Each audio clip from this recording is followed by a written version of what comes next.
Olá, hoje você irá aprender que já foi completamente perdoado. Gosto sempre de meditar em como um israelita oferecia o cordeiro como oferta pelo pecado. O ofertante trazia o cordeiro ao tabernáculo e o apresentava diante do sacerdote. O sacerdote então avaliava o cordeiro. Veja bem que ele não avaliava o ofertante, mas o cordeiro. Se o cordeiro fosse aceito, o ofertante era aceito também. Depois disso, o ofertante impunha as mãos sobre o animal. Nesse momento, duas coisas aconteciam. Os pecados do ofertante eram transferidos para o cordeiro, e a justiça do cordeiro era transferida para ele. Logo em seguida, o animal era morto. Quando o cordeiro era imolado, todos os pecados do ofertante eram perdoados. Ele ia embora completamente justo diante de Deus. Foi exatamente isso que aconteceu na cruz. O problema é que ainda pensamos que Deus está nos avaliando para ver se podemos ser aceitos. Nada pode estar mais distante da verdade.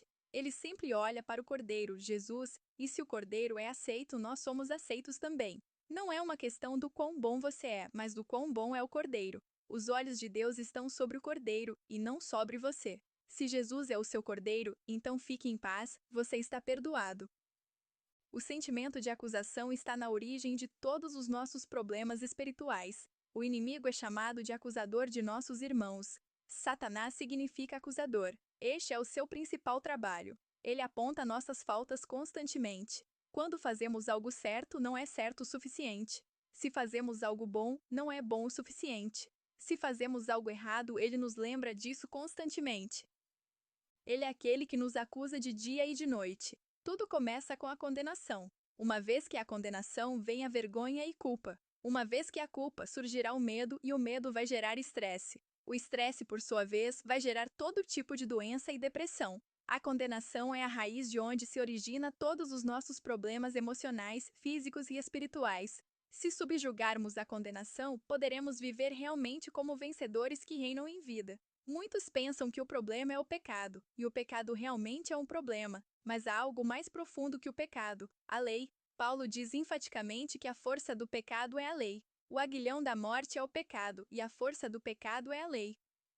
Se a consequência da lei é sempre condenação, isso significa que o sentimento de condenação e acusação é que dá força ao pecado. Poderíamos dizer, em outras palavras, que a força do pecado é a condenação. Quando alguém realmente tem a revelação de que não está mais debaixo de condenação, essa pessoa vence o pecado. Em João 8, o Senhor disse à mulher pega em adultério: Nem eu tampouco te condeno, vai e não peques mais. A mulher só poderia cumprir a ordem de não pecar mais porque havia recebido o dom da não condenação. Quem se sente debaixo de condenação está condenado a repetir o pecado sempre. Estar debaixo da lei é o mesmo que estar debaixo de condenação. Paulo disse que o pecado não terá domínio sobre nós, porque não estamos mais debaixo da lei, ou seja, debaixo de condenação. E se o pecado não tem domínio, então a pobreza não terá domínio, a doença, a maldição e o diabo não terão mais domínio sobre nós, porque estamos debaixo da graça. A lei significa receber o favor com a condição de obedecermos ao mandamento. Como não obedecemos, o resultado da lei é sempre condenação. Mas hoje estamos debaixo do favor imerecido. O motivo pelo qual não há condenação é porque os nossos pecados foram todos condenados na cruz do Calvário. Mesmo aquele pecado mais sutil que ocorre em nossa mente, até aquele mais grotesco, todos foram colocados sobre o Senhor Jesus na cruz. Deus não ignorou nenhum deles. Nossos pecados já foram condenados no corpo de outro, e o mesmo crime não pode ser punido duas vezes. Se o pecado já foi condenado, então Deus é justo em nos declarar inocentes. O diabo não tem nenhum direito de nos condenar. Eu sei que nós ainda pecamos, mas a resposta a toda acusação e condenação é o sangue de Jesus. A alma que pecar, essa morrerá. Este é o veredicto da lei. Mas o Senhor Jesus sofreu a punição da morte por causa dos nossos pecados. Então, como podemos perceber a condenação? Primeiro, uma sensação constante de incapacidade. Uma vez que alguém aceita as acusações de Satanás, durante todo o tempo, ele sentirá que está errado. Quando se ajoelha para orar, ele pensa que está errado e Deus não ouvirá suas orações. Se é convidado a falar na reunião, ele recusa porque sempre pensa que não está qualificado. Ele nem ousa pensar em liderar porque se sente muito incapaz. Durante todo o tempo, ele pondera quão mau e indigno é. Vive consumido pelo sentimento de incapacidade. Não existe nenhum momento em que não se lembra de sua indignidade. Ninguém que aceita acusações pode permanecer na posição do vencedor. Você deve rejeitar as acusações infundadas e também aquelas que possuem uma causa. Se errou, você precisa apenas do sangue de Jesus e não de acusações. Segundo, sempre procurando um culpado. Quem se sente debaixo de condenação tenta diminuir a sensação procurando culpados. Ele reconhece que errou, mas isso nunca teria acontecido se não fosse o fulano ou Beltrano que o levou a pecar. Adão culpou Deus pelo seu pecado, pois ele disse: "A mulher que me deste por esposa, ela me deu da árvore e eu comi." Para Adão, Deus mesmo é o culpado, pois foi ideia dele criar a mulher. Terceiro, escondendo-se de Deus. Quem vive debaixo de acusação está sempre se escondendo para não precisar se envolver em nada na vida da igreja. A maior causa de não termos mais líderes é o espírito de acusação sobre os irmãos. Quarto, sentimento de complacência e passividade. Outra forma de aceitar a acusação é a atitude passiva de aceitar a condenação, porque julgamos que a merecemos. Nunca permita que o diabo diga que você merece essa doença, merece aquele problema, merece isso ou aquilo porque você pecou. Ainda que você tenha pecado, o Senhor Jesus já sofreu a punição por esse pecado. O mesmo pecado não pode ser punido duas vezes. Se o Senhor já foi punido, não precisamos mais receber nenhuma condenação. Agora não há nenhuma condenação, pois você foi declarado inocente, sem culpa. Muitos pensam que o sofrimento de Jó durou a vida toda. Isso não é verdade. Os mestres na palavra dizem que não foi mais que 9 meses. A Bíblia nunca diz que devemos considerar o sofrimento de Jó, mas sim o seu fim. Alguns dizem que são como Jó, então esteja certo de ser abençoado como foi Jó no fim dos 9 meses. No capítulo 3, Jó diz: "Aquilo que temo me sobrevém e o que receio me acontece. Durante muito tempo eu tive medo de sentir medo. E quanto mais medo eu tinha, mais medo eu sentia de ter medo, porque me foi dito que quando sentimos medo, atraímos coisas ruins. Mas a verdade é que o medo possui uma raiz mais profunda, a condenação. No capítulo 1, vemos Jó oferecendo sacrifícios, mas por que ele os estava oferecendo? Ele temia que talvez tivesse pecado. O versículo 5 diz: "Decorrido o turno de dias de seus banquetes, chamava Jó seus filhos e os santificava. Levantava-se de madrugada e oferecia holocausto segundo o número de todos eles, pois dizia: Talvez tenham pecado os meus filhos e blasfemado contra Deus em seu coração." Assim o fazia Jó continuamente. Jó vivia debaixo de acusação e medo. Podemos dizer que era o sentimento de condenação e acusação que produzia o medo, que por sua vez gerou todo tipo de doença em Jó. Tudo isso, evidentemente, veio do maligno. Precisamos sempre nos lembrar de que Deus não é a fonte do nosso problema, antes, é o acusador que nos importuna todo o tempo. Quinto, autopunição. Outra forma de aceitarmos condenação é punindo a nós mesmos. A autopunição é um tipo de justiça própria. É uma forma de tentar pagar pelos próprios pecados. Mas Cristo já pagou por cada um deles em nosso lugar. Judas puniu-se a si mesmo e nunca experimentou o perdão de Cristo. Se tivesse procurado Jesus, ele o teria visto na cruz pagando pelo seu pecado. Mas ele foi se enforcar para se redimir, porém ninguém pode pagar a sua dívida diante de Deus. Sexto, sentimento de inferioridade. Eventualmente, o diabo procura disfarçar a acusação com o sentimento de humildade cristã. Por esse motivo, muitos vivem debaixo de acusação, pensando que isso é alguma virtude. Mas humildade não é ficar o tempo todo olhando para si mesmo e se desqualificando. Humildade é contemplar o Senhor e se apegar à sua palavra. Não creia nas acusações mais do que você crê no sangue. Quando pecamos, desonramos a Deus, mas quando aceitamos acusações, desonramos muito mais. É vergonhoso pecar, mas não crer no sangue é mais vergonhoso ainda. O sangue precioso de Jesus é a base da luta espiritual. Se não sabemos o valor do sangue, não podemos lutar. Não podemos vencer se temos uma consciência cheia de culpa. Todavia, para vencer todos os argumentos do inimigo contra nós, precisamos apenas crer no sangue. Quem aceita as acusações de Satanás está negando o poder do sangue da cruz.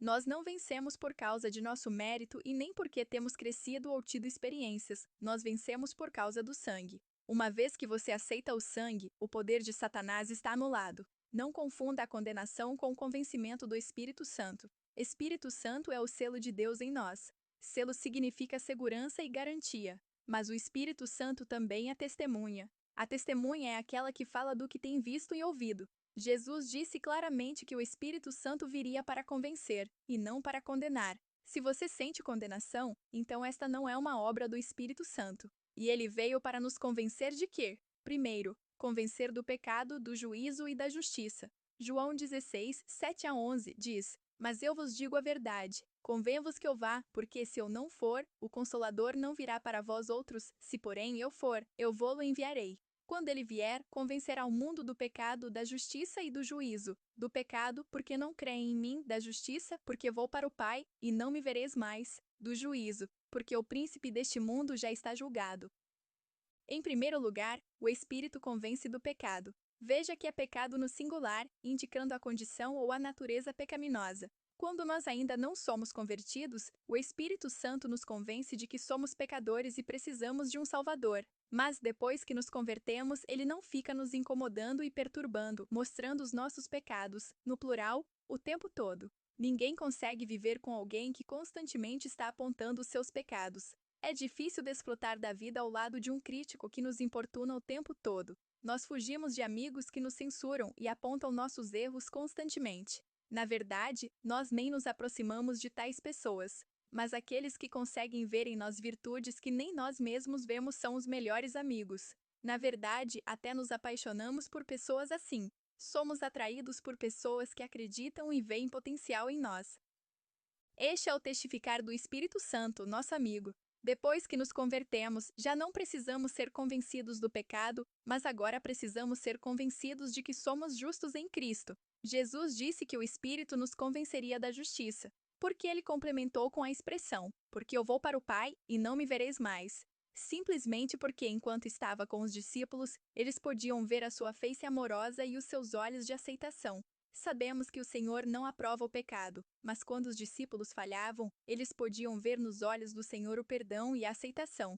Hoje, quando falhamos, como podemos saber que Ele ainda nos ama? É o Espírito Santo que nos convence da justiça. A justiça do Novo Testamento é a justiça de Cristo que nos foi dada pela graça por meio da fé. Precisamos ser convencidos dessa justiça frequentemente. Não vemos justiça em nós mesmos, por isso precisamos que o Espírito testifique que somos justos por causa de Cristo. Por fim, o Senhor disse que o Espírito convenceria do juízo, porque o príncipe deste mundo já está julgado. Veja que é o diabo que já está julgado e condenado, não somos nós. O juízo é sobre o príncipe deste mundo e não sobre nós. Precisamos ser convencidos de que o diabo já está condenado e debaixo de nossos pés. Segundo, porque não recebestes o espírito de escravidão para viverdes outra vez atemorizados, mas recebestes o espírito de adoção, baseados no qual clamamos: Abba, Pai. O próprio Espírito testifica com o nosso espírito que somos filhos de Deus. A palavra adoção nesse texto seria melhor traduzida como filiação, pois recebemos o poder de sermos feitos filhos de Deus. Mas a todos quantos o receberam, deu-lhes o poder de serem feitos filhos de Deus, a saber, aos que creem no seu nome. Portanto, a adoção aqui não significa aquela adoção através da qual pessoas tomam filhos de outros para serem seus próprios filhos. E o que é esse espírito de adoção? É o próprio Espírito Santo testificando que somos filhos. Vamos imaginar que um homem muito rico tenha resolvido pegar uma criança de rua e fazer dela o seu filho. Esse homem alimenta aquela criança, veste-a de boas roupas, treina-a nas melhores escolas, mas existe uma coisa que ele não pode fazer. Se o garoto tem um grande sentimento de inferioridade, ele não se sentirá confortável na mansão, mas preferirá ficar na rua. O homem rico não pode colocar o espírito de grandeza dentro do garoto, mas Deus fez isso por nós. Ele colocou o espírito de filiação em nós e por esse espírito clamamos: Abba. O espírito testifica com o nosso espírito que somos filhos de Deus. O inimigo está constantemente tentando impedir o testificar de que somos filhos porque filhos reinam. Servos não reinam, mas filhos sim. Ele quer nos manter debaixo de um espírito de escravidão para vivermos atemorizados. Terceiro, Hebreus 10 diz, e disto nos dá testemunho também o Espírito Santo. Porquanto, após ter dito, esta é a aliança que farei com eles depois daqueles dias, diz o Senhor. Porém no seu coração as minhas leis e sobre a sua mente as inscreverei, acrescenta. Também de nenhum modo me lembrarei dos seus pecados e das suas iniquidades, para sempre. O Espírito Santo nos dá testemunho de que fomos completamente perdoados. Aqui o testemunho é para nós e não em nós. Algumas pessoas ficam procurando sentir que seus pecados foram perdoados, mas isso é um grande erro. O Espírito Santo testemunha para nós e não em nós que os nossos pecados foram perdoados. Os nossos pecados foram todos cravados na cruz de Cristo. Por isso, hoje, o Espírito Santo testemunha que ele não se lembra mais de nossos pecados. Quem está testemunhando sobre o poder do perdão da cruz não é homem e nem anjo, mas o próprio Espírito Santo. Se queremos viver a vida plena e abundante que o Senhor veio nos dar, precisamos vencer toda acusação e condenação. Mas, para isso, evidentemente, não podemos confundir a acusação do maligno com o convencimento do Espírito. Paulo nos fala de uma diferença fundamental em 2 Coríntios 7, porque a tristeza segundo Deus produz arrependimento para a salvação, que a ninguém traz pesar, mas a tristeza do mundo produz morte. A obra do Espírito sempre gera vida, mas a voz do diabo traz morte, que o Espírito Santo encha a sua vida do santo falar divino que o enche de vida. Ouça o sangue de Jesus. A palavra de Deus diz que o sangue fala. Isso não é algo surpreendente? Hebreus 12:24 diz que o sangue de Jesus fala e que o sangue de Abel também fala. E a Jesus, o mediador da nova aliança, e ao sangue da aspersão que fala coisas superiores ao que fala o próprio Abel. O que o sangue de Jesus e o sangue de Abel estão falando? Você certamente conhece a história de Caim e Abel. Houve um dia em que os dois foram ao culto adorar a Deus. Chegando lá, Caim ofereceu a Deus do melhor da lavoura, que representa o esforço próprio, mas Abel ofereceu das primícias do rebanho, que aponta para Cristo. Deus se agradou de Abel, mas não de Caim. Percebendo isso, Caim foi tomado de inveja e traiçoeiramente matou seu irmão. Deus veio ter com Caim e lhe disse: Onde está Abel, teu irmão? Ele respondeu: Não sei, acaso sou eu tutor de meu irmão? E disse Deus: Que fizeste? A voz do sangue de teu irmão clama da terra a mim. O que você acha que o sangue de Abel estava clamando diante de Deus? Estava clamando por justiça e vingança. Clamar por justiça não é ruim, não é errado, mas diz a Bíblia que o sangue de Jesus fala de coisas superiores. O que o sangue de Jesus está clamando? Lá na cruz, quando o seu sangue foi derramando, quando lhe colocaram a coroa de espinhos, açoitaram-no e colocaram os cravos nas suas mãos e pés, o que Jesus falou? Pai, perdoa-lhes, porque não sabem o que fazem. Lucas 23:34. O sangue de Jesus está falando de perdão, misericórdia e graça. Agora preste atenção no que diz o verso 25. Tende cuidado, não recuseis ao que fala. Quem está falando? O sangue de Jesus. Precisamos ouvir o sangue. O sangue nos diz que somos perdoados. O sangue proclama que somos justos pela fé. Precisamos ser cuidadosos para não recusar ao que fala. A nova aliança é sobre isso, o perdão dos pecados. Muitos acham que isso é algo muito básico na fé, o que é um erro. Muitos irmãos acham que o perdão dos pecados é um assunto muito banal e trivial. Pensam que é algo para novo convertido. Mas isso é um engano do diabo na mente. O inimigo quer enganá-lo para mantê-lo no cativeiro. Se você não se lembrar constantemente de que já foi perdoado, sua fé se torna fraca e sua mente se enche de acusações. O perdão dos pecados é o que nos permite experimentar coisas maiores em Deus. Quando as pessoas não creem no perdão dos pecados, elas se colocam num terreno abalável. E se são abaladas, vivem constantemente inseguras. Elas temem quando a tribulação vem porque não têm certeza de que todos os seus pecados são perdoados. Mas quando você tem uma consciência clara de que é totalmente perdoado, então você não é abalado diante das circunstâncias. Depois de ouvir o sangue, você sabe que pode orar em nome de Jesus, porque não há nada que pode impedir você de ter comunhão com Deus. O perdão dos pecados é o centro do Evangelho.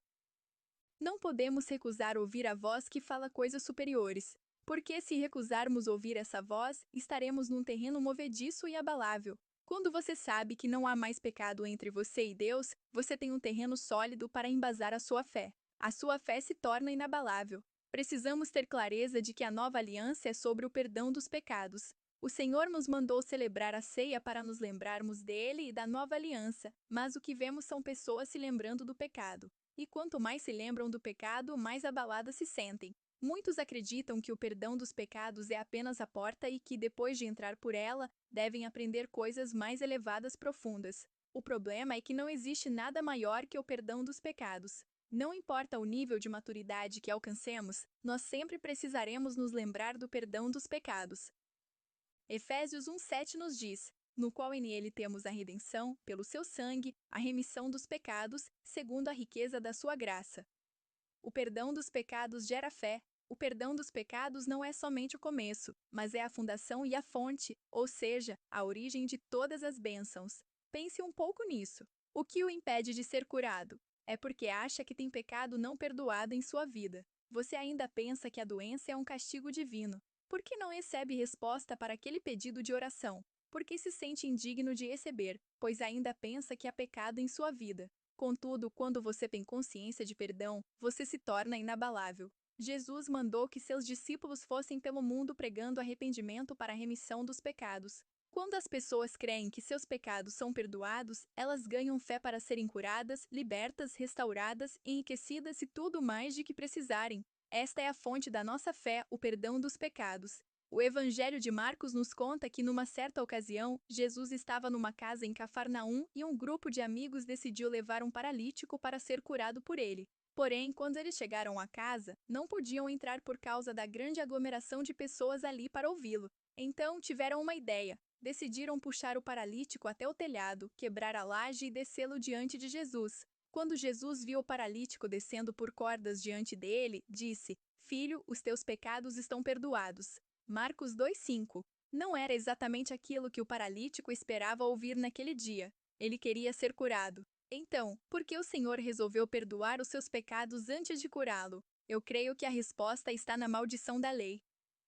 Deuteronômio 28 diz que se atentamente ouvires a voz do Senhor, teu Deus, tendo cuidado de guardar todos os seus mandamentos, então virão sobre ti e te alcançarão todas estas bênçãos. A bênção era resultado da obediência. Porém, se não ouvissem a voz de Deus, então uma longa lista de maldições os alcançaria. As maldições podiam ser resumidas em pobreza, doença e morte. Aquele paralítico estava experimentando a maldição da lei. Ele estava enfermo e, por causa dessa enfermidade, precisava mendigar. Doença e miséria era o sinal de que ele era muito pecador para ser tão amaldiçoado. Este certamente era o seu pensamento. Entretanto, no momento em que Jesus disse que os seus pecados estavam perdoados, ele entendeu que não precisava mais estar debaixo de maldição. Se ele não tinha pecado, então poderia desfrutar da bênção. Jesus percebeu que os fariseus pensavam consigo mesmos e perguntou-lhe: Por que arrazoais sobre estas coisas em vosso coração?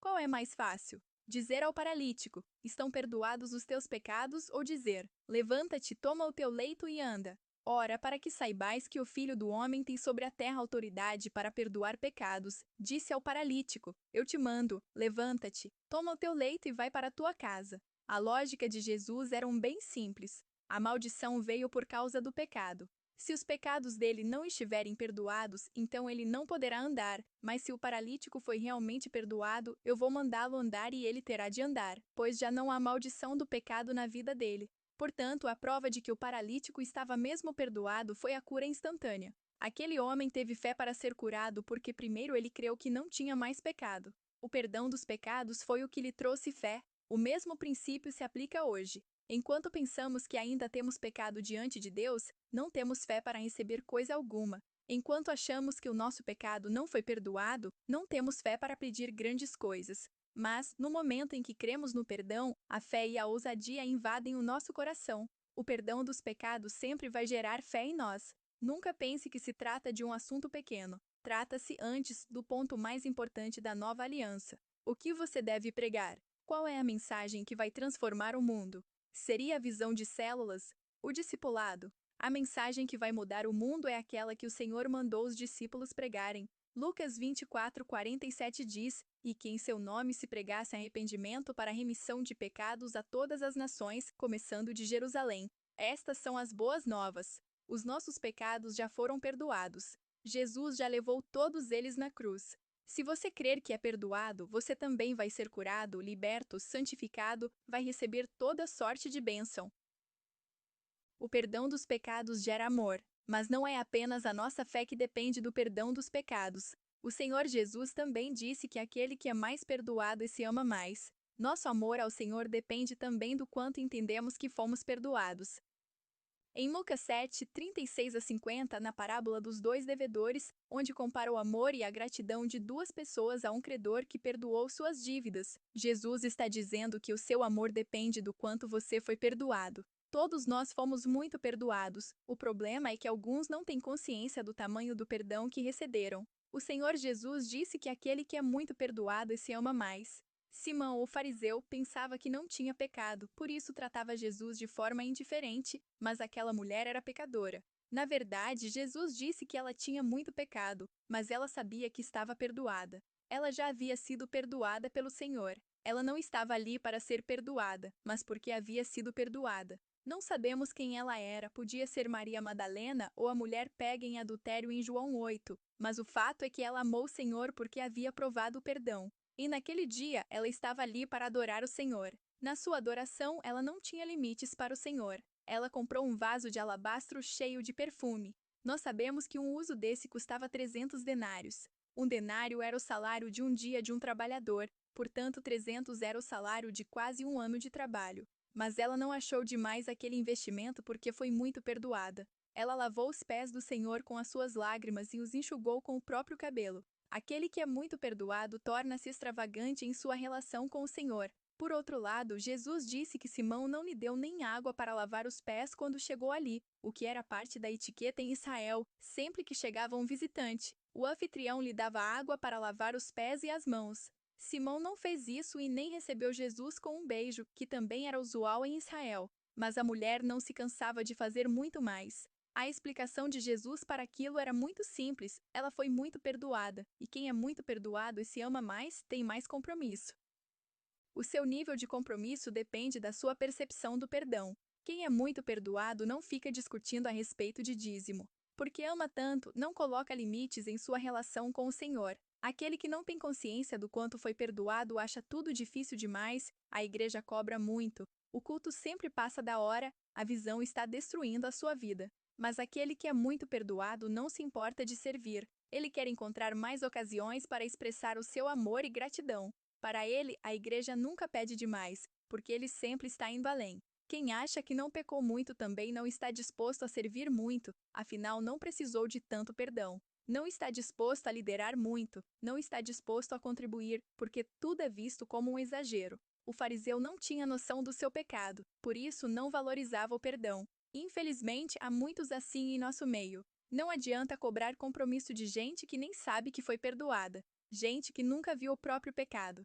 Se você soubesse o tamanho do seu pecado, valorizaria o tamanho do amor que foi manifestado em você. Quem foi muito perdoado não tem receio de falar das boas novas do perdão. Para ele, evangelizar não é um fardo que a igreja impõe. Ele quer que outros sejam abençoados como ele foi. Depois de muitos anos na vida da igreja, com o tempo, nós nos esquecemos de quem éramos, de onde estávamos. Esquecemos-nos do preço que foi pago e do perdão que nos foi concedido. Mas é esse perdão que gera compromisso e amor. Sem a percepção do perdão, fazemos tudo por causa de uma obrigação religiosa. O perdão dos pecados nos enche do Espírito. É importante ainda ressaltar que a maior bênção de todas, o Espírito Santo, nos é concedida quando cremos que nossos pecados são perdoados. O momento em que o Espírito veio sobre Cornélio foi justamente quando Pedro falou da remissão dos pecados. Porque existem irmãos que são vazios apesar de terem à sua disposição todo o manjar do céu e poderem se encher do vinho do Espírito cotidianamente. Porque ainda há irmãos que estão secos, não possuem vida fluindo. Sabemos que são filhos, são salvos, mas não são cheios do Espírito. Existe uma relação entre o perdão dos pecados e o enchimento do Espírito. A Bíblia diz que havia um homem chamado Cornélio. Ele era um prosélito sincero que queria servir a Deus com orações e esmolas. Um dia, um anjo lhe apareceu e disse: Cornélio. Este, fixando nele os olhos e possuído de temor, perguntou: Que é, Senhor? E o anjo lhe disse: As tuas orações e as tuas esmolas subiram para a memória diante de Deus. Agora envia mensageiros a Jope e manda chamar Simão, que tem por sobrenome Pedro. Veja que o anjo não pregou a Cornélio, antes mandou que buscasse Pedro. Anjos não podem pregar as boas novas do perdão porque nunca foram perdoados. Somente aqueles que experimentaram a graça do perdão podem testemunhar aos outros. Pedro então veio, entrou na casa dele e começou a expor o evangelho a toda a sua família. Em Atos 10, 43 a 44 está escrito: Dele todos os profetas dão testemunho de que, por meio de seu nome, todo aquele que nele crê recebe remissão de pecados. Ainda Pedro falava estas coisas quando caiu o Espírito Santo sobre todos os que ouviam a palavra. Observe o momento em que o Espírito Santo foi derramado sobre eles. Foi justamente quando Pedro falou que em Cristo os nossos pecados são perdoados. Quando entenderam que não tinham mais pecado, imediatamente o Espírito caiu sobre eles e foram cheios. O Espírito só pode entrar na casa que foi lavada pelo sangue. No momento em que foi lavada, o Espírito entrou. Sabe por que muitos não são mais cheios? Porque não têm consciência de perdão. Ainda pensam que o pecado os está separando de Deus. Mas quando entendem que pelo sangue todos os nossos pecados são removidos, podem ser imediatamente cheios. Esta é a base na qual você pode se firmar para nunca mais ser abalado.